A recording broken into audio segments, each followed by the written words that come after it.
Charles, I think everyone is excited to hear about your international travel while Fani WIllis is turning tricks in the courthouse. How are you, Charles? I'm very well indeed, Jason. Thanks for asking. Yeah, I mean, it's embarrassing, frankly, to be traveling outside the country and have to admit that you're an American. I mean, we live in our country, it has descended into madness. And before we get into a lot of specifics, I just want to relate a few vignettes contrasting New York, where I started out from, and Dubai, where I landed before I got to this place, which is undisclosed and shall remain so for a little while. So I get to the airport, and it was like, it's a good thing I'm in decent shape, because the line to get out of the country was about the longest line I've ever seen in my life. It was preposterous. And there were all these, Department of Homeland Security imbeciles hurting us this way and that way and another way, and go over here and go there. Oh, this was in America. Do that, whatever. And so, I was traveling with a carry-on bag and a computer bag and a hat and a jacket and shoes, and I take my belt off. And so through all this, what was the problem? No problem with my bag, no problem with my computer bag, although you could look into it, you could see, the tripod for the camera or whatever, that looks a little funny. But they had a problem with my shoes. Oh. And my jacket. And it's like, are you out of your minds, guys? I mean, you have this tremendously long line. To what end? And you have a completely open southern border.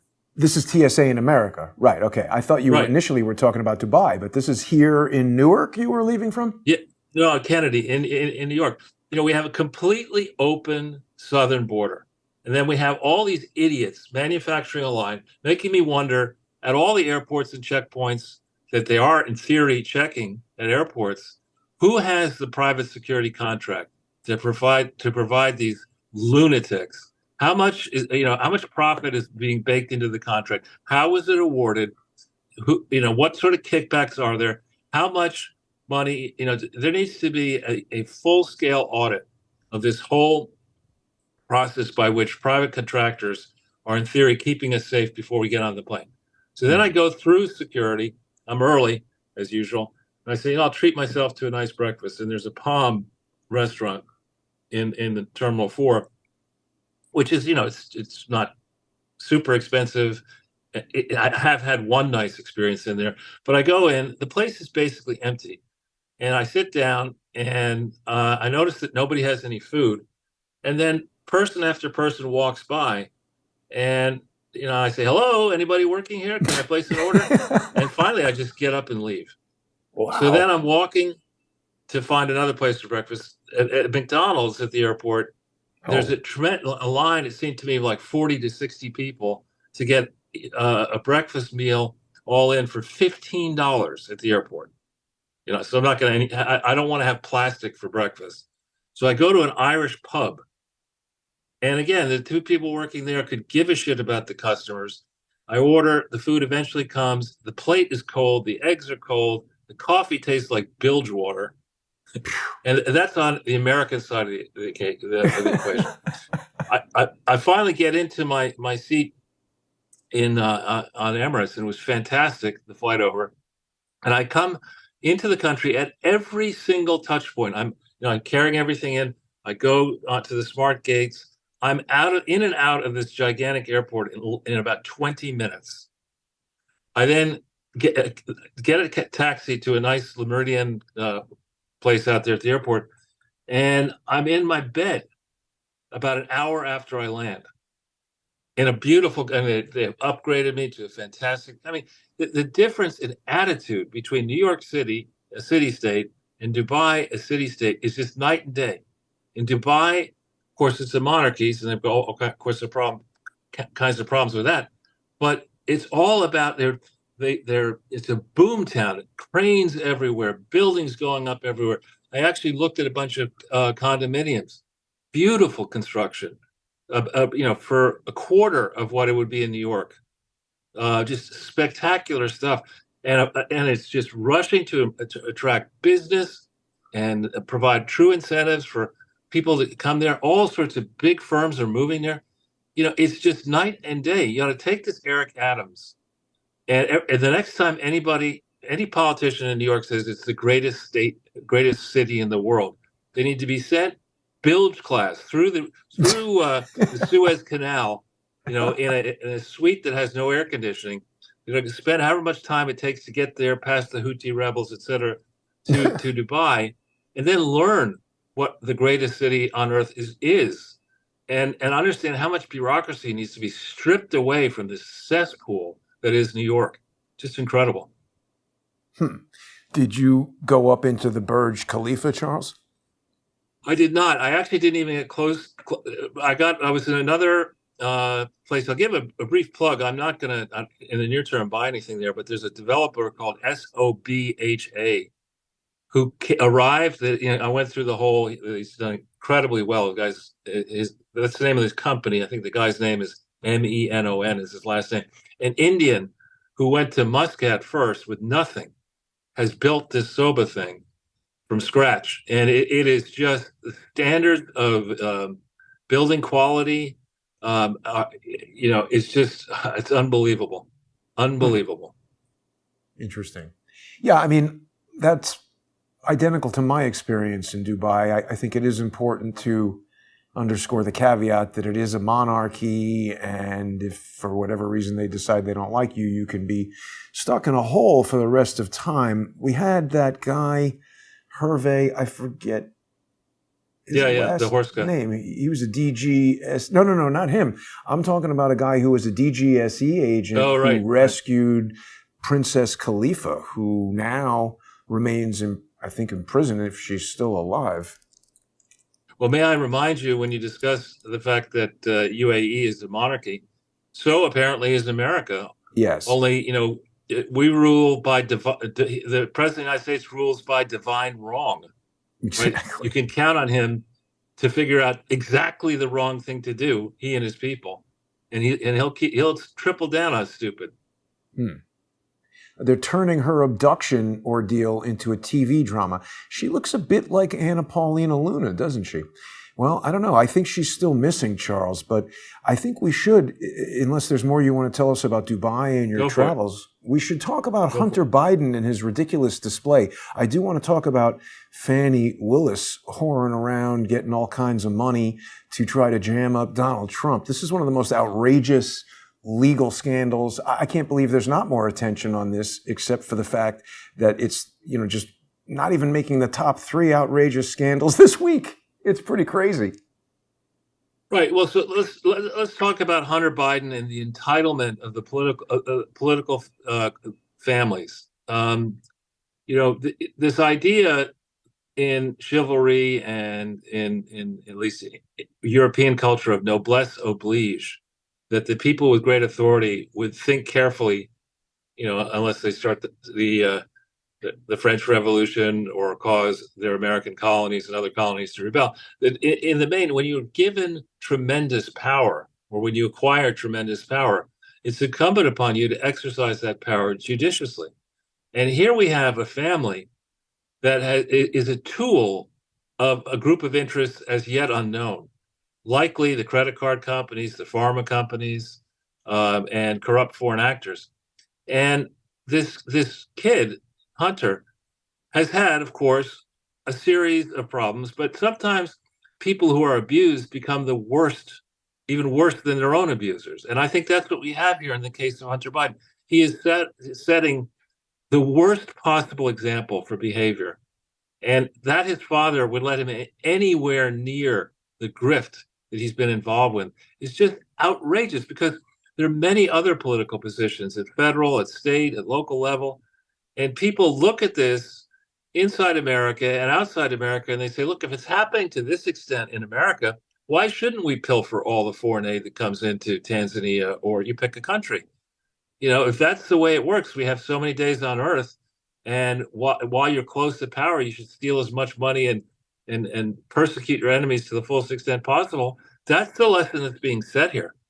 And on Fani Willis and these other ridiculous prosecutions, without predicate. And predicate's, I guess, a 3-syllable word, and you lose a lot of people. It just means basis.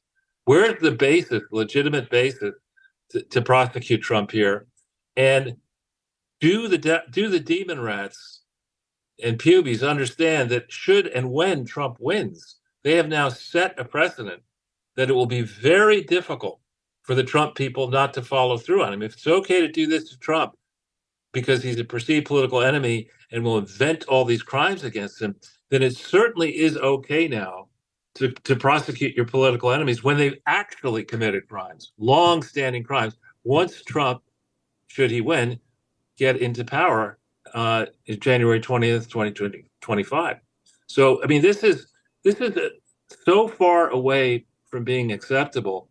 And if the Supreme Court doesn't stand up now and do the right thing, there's a bunch of decisions pending on various cases and various matters. But if they don't come together and with near unanimity, put down decisions, throwing out these political witch hunts, and even going so far, I would hope, as to discipline the worst offenders here, whipping the public into a frenzy. We think about, this idiot in the White House, barely in the White House. Who knows if he's in the White House? He's probably primarily in the basement of his various mansions. But this idiot going before the country on the one hand before Christmas and saying, we need to unify. And then every speech is Trump is Hitler. MAGA followers are worse than you would support Hitler. Hitler. I mean, this is, who is putting these idiotic ideas, these incredibly divisive, these incendiary ideas into the mind and mouth of this bonehead and his supporters? Who is doing this? I think it's the lawfare people. The other thing that is happening, Charles, is so much happening, it's difficult for me to keep it straight in my head. We've got Fani WIllis, we've got Hunter Biden. So Trump has been now denied. He wanted to delay his closing remarks in his New York fraud trial tomorrow, and Engoron has denied him that opportunity. Melania Trump's mother has died.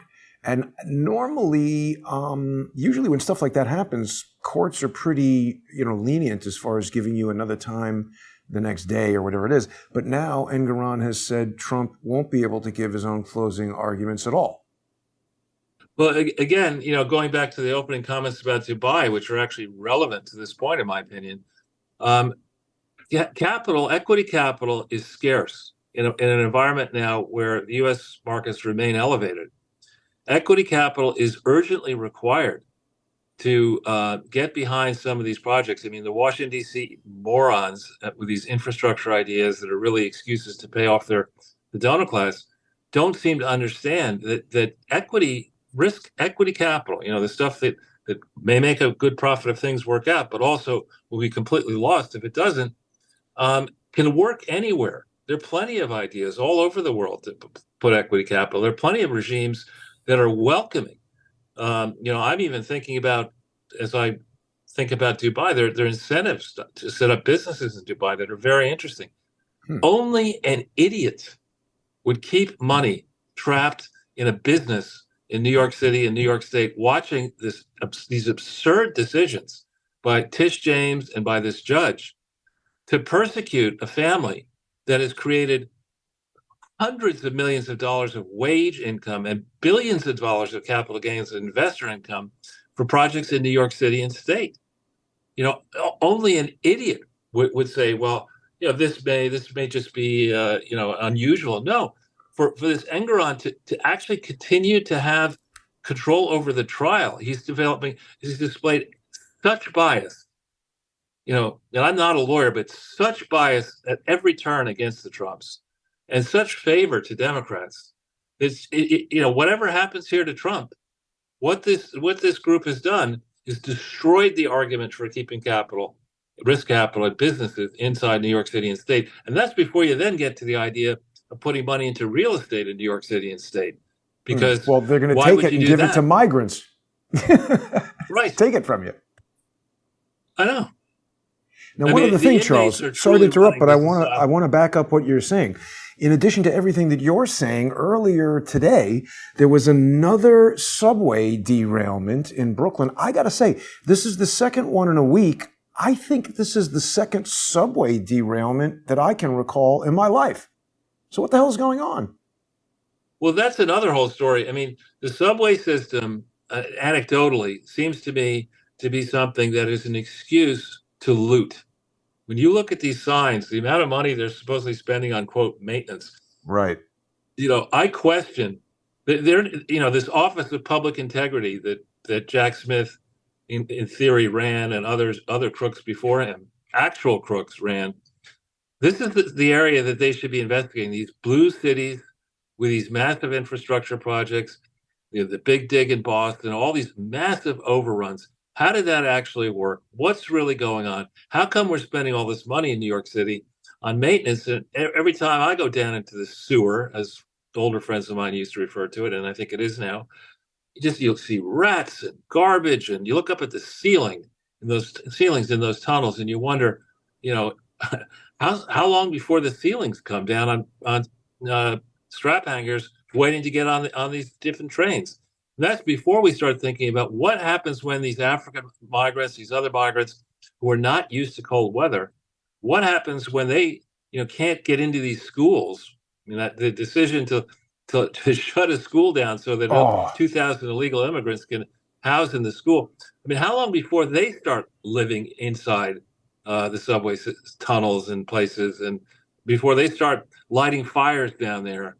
And what is this true state of the nature of asbestos down there and other noxious, environmentally toxic things? I mean, this is the people who, like Adams and others in government, who believe, because they get away with it, that no one will actually check what they're doing. And then every time there's a crisis or problem, that's when they get to stand up and say, we need more resources, and it's like giving more heroin to a heroin addict. It's ridiculous. And they've done a study, Charles, that says that the air quality in the subway is already dangerous. So what we need to be doing is spending millions and probably billions of dollars rescuing the crumbling infrastructure of this city, not putting it under more pressure by bringing in people who have illegally entered the country. I mean, I get it that there are people all around the world that have problems. Even if we brought in 10 million people into New York City, there would still be billions of people with problems. And the issue is, I can't solve everybody's problems, and there are problems in this city that I would prefer my tax money to be used on. All these people who are crying about migrants, they already made an announcement that some city, I forget which, is asking residents if they'll open their homes to migrants. What about squatter laws? I mean, that's a nightmare. Can't even get into that. But just to switch topics, because we only have about 7 more minutes before we're going to go over to the First Amendment Forum, this guy who initiated the challenge of Trump on the ballots, this is the New York Times, prolific challenger of Trump's ballot eligibility, faces federal tax charges. And they're talking about this guy, John Anthony Castro, the long shot GOP candidate behind many suits to disqualify Trump, is accused of preparing false tax returns. Now, I'm glad this article has come up, because I had another discussion with a friend of mine who I've spoken to you about, who, when I made that call to Noah Bookbinder, this friend of mine, oh my God, look at this. This friend of mine said, but the whole thing got started by Democrats. Well, I never heard of this guy, John Anthony Castro, and I certainly suppose someone could say they're a Democrat, even if they're a Republican. Charles, do you find it coincidental that this guy is facing 33 felony charges? Well, again, and on the subject of filing false tax returns, in the case of charities, they're called information returns because there are no taxes in theory owed, the 990s and PF forms. But how come we're focusing on this, which is good, and Harvard and Yale and the Clinton Foundation and other foundations regularly file false informational returns that, in the aggregate, I believe, have cost the federal government upwards of $1 trillion. Trillion is, I think, more than whatever this guy's $678 or something like that. Yeah, exactly. Somewhat more, I think. Well, I think it goes to this. I don't know if we're ready to talk about this here. I think we'll go into it in some depth in the First Amendment forum. But, you were telling me about this Eric Holder memo from 1999 that helped set the stage for Too Big to Jail. Well, we'll do a minute or so on it and then a lot more in depth later. But, I mean, this Eric Holder needs to rot in hell after he passes the mortal coil here on Earth. I mean, and I hope he lives a long and extensive life in federal custody. Yeah. I mean, this is a man, Eric Holder, who was a disaster as Deputy Attorney General. But the basic concept that he espouses in this memo is that prosecutors should have the discretion not to follow through on big cases if the collateral consequences of these cases might push the system, the total system, into failure. Now, this is like Claudine Gay stupid. I mean, who has the ability to predict what the consequences might be of any act? I mean, certainly not Eric Holder, certainly not any federal administration. I mean, we don't even know, we can't even make the trains run on time. So to say that if I prosecute somebody, I envisage that in my imperial wisdom that the collateral consequences of this would cause the entire global system to fail. I mean, these are the same folks who say we've only got 7 years left before the planet, right, falls apart. I mean, this is lunacy, and it comes in the time frame, which we'll go through in some depth later. I believe, what was the date of this memo? I bet you it was after February of 1999. Well, let's see. I got it from the way back here. It's June. Well, it says submitted by George Washington. Let's see.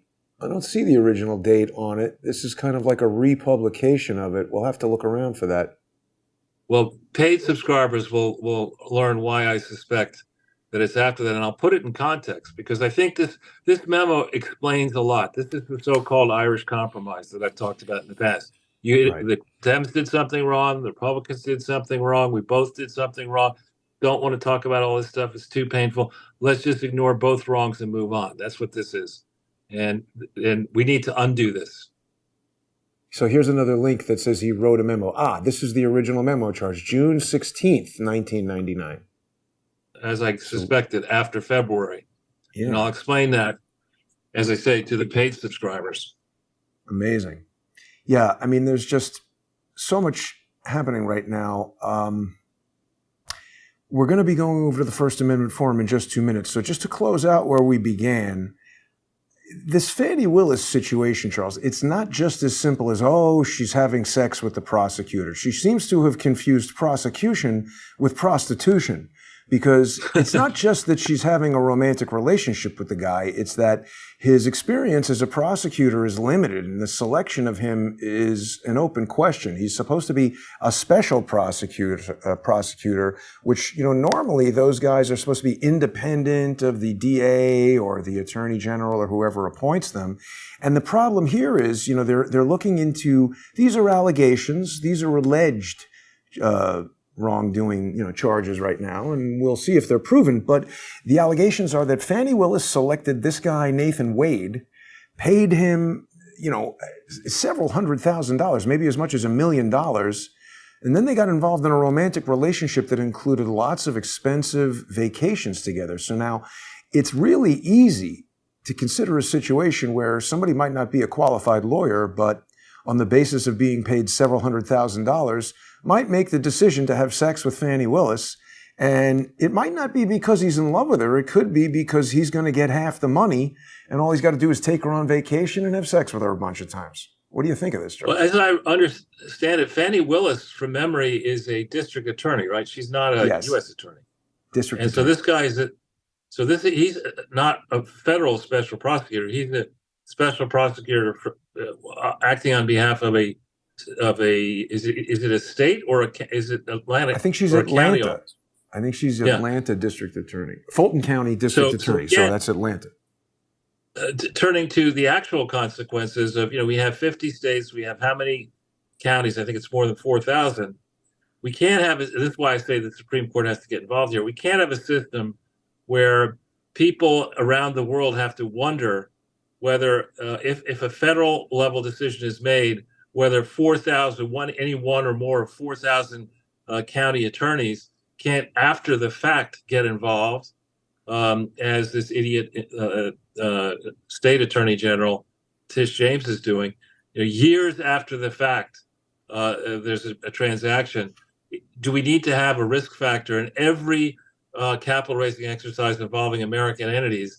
You need to be worried that any one of 50 state attorney generals, any one of 4,000 district attorneys in these counties can retroactively go back and say, we don't like the basis upon which a transaction that has already been closed out occurred, and now we want to cause you to spend tens of millions of dollars in legal fees, wondering whether you're going to go to jail and face $250 million or more in penalties. I mean, this has to be put back on balance. Otherwise, we're going to careen over the cliff into bankruptcy. Yeah, we're going to careen Jean-Pierre over the cliff, Charles. So with that, right, we're going to make our switch here to the sponsor-exclusive segment now in the First Amendment Forum. So I hope people will join us. Charles has a lot more to say about all this stuff, and it's early morning where he is on the other end of the earth. So join us on odyssey.com/@crowdsourcethetruth, crowdsourcethetruth.substack.com, and subscribestar.com and patreon.com/crowdsourcethetruth. Thanks to all the sponsors that make the show possible.